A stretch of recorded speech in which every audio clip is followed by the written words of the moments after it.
Dans cette vidéo, nous allons commencer à traiter le premier chapitre du deuxième grand thème du programme d'histoire qui porte sur les grandes puissances et les tensions dans le monde depuis 1945.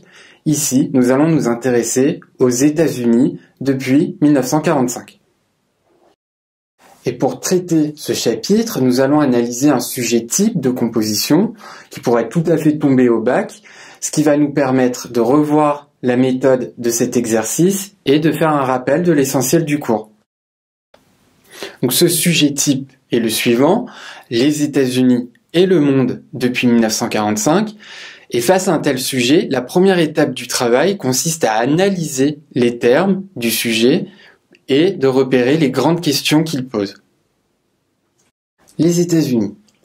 Il faut considérer ici ce pays comme un pays qui accumule des facteurs de puissance. Ils sont militaires et politiques, ce qui constitue son hard power, qui permet aux États-Unis de s'imposer par la force.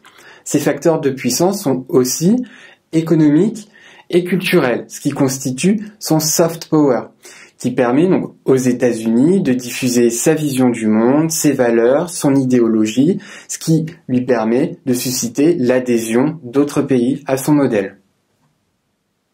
Et est un terme important et à ne pas négliger. C'est un terme de liaison qui nous pousse à réfléchir à la relation entre cette puissance américaine et le reste du monde. Donc il faudra se poser un certain nombre de questions, comme comment la puissance américaine se déploie dans le monde, où et quand est-elle limitée, concurrencée ou contestée, etc., etc. Le monde. Ici, il ne faut pas avoir une vision uniforme de ce monde, il faut plutôt souligner la diversité des réactions des pays face à cette puissance américaine.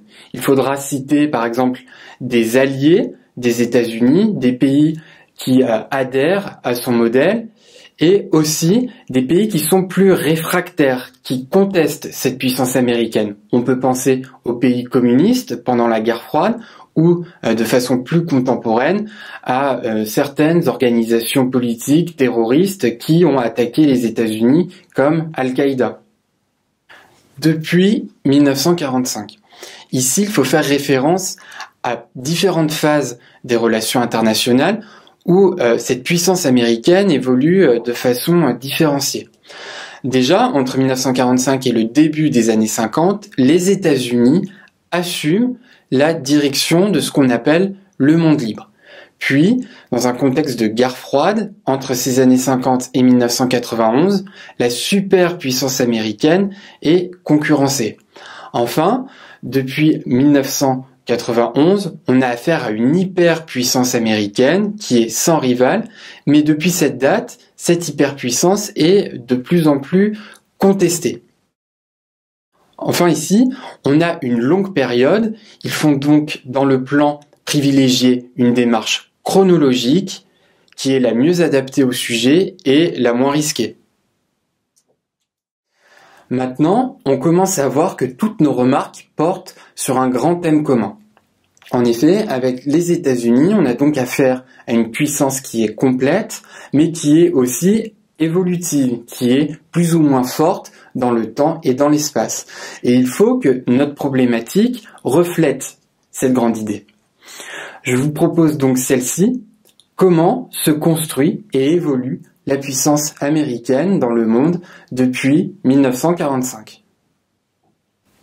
Puisque l'on va adopter une démarche chronologique, le plan devra faire ressortir des périodes délimitées par des événements, des dates, qui seront autant de tournants dans l'évolution de la puissance américaine dans le monde. Puisque l'on va adopter une démarche chronologique, le plan devra se construire autour de grandes périodes qui seront délimitées par des événements qui sont autant de tournants dans l'évolution de la puissance américaine dans le monde.